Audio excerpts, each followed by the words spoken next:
ৰাতিপুৱা এতিয়া 6 বাজিছে আৰু বৰষুণ পৰা ৰাতি দি আছে, বৰষুণ একেবাৰে কমা নাই।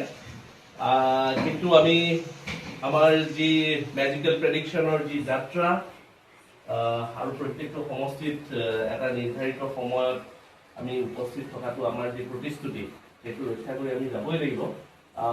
আজি চাগে বহু মিটিং কেঞ্চেল হ'ব। এই বতৰত সাধাৰণতে নিৰ্বাচনী প্ৰচাৰৰ কাৰণে যিবোৰ মিটিং আয়োজন কৰা হয় সেইবোৰ কেঞ্চেল হয়।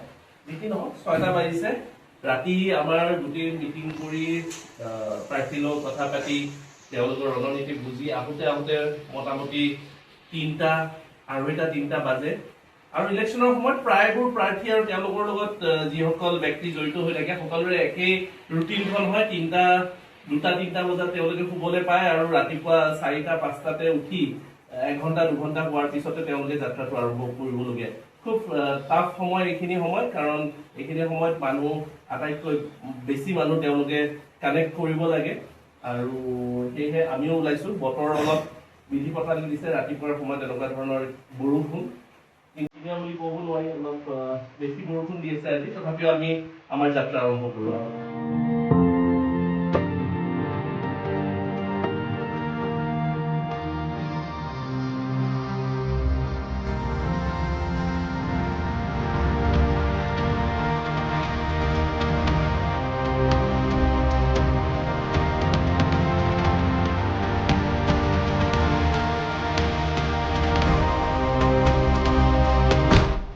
এয়া ৰাতিৰ আন্ধাৰত একদম পুৱা ৰাতি ওলোৱা হৈছে।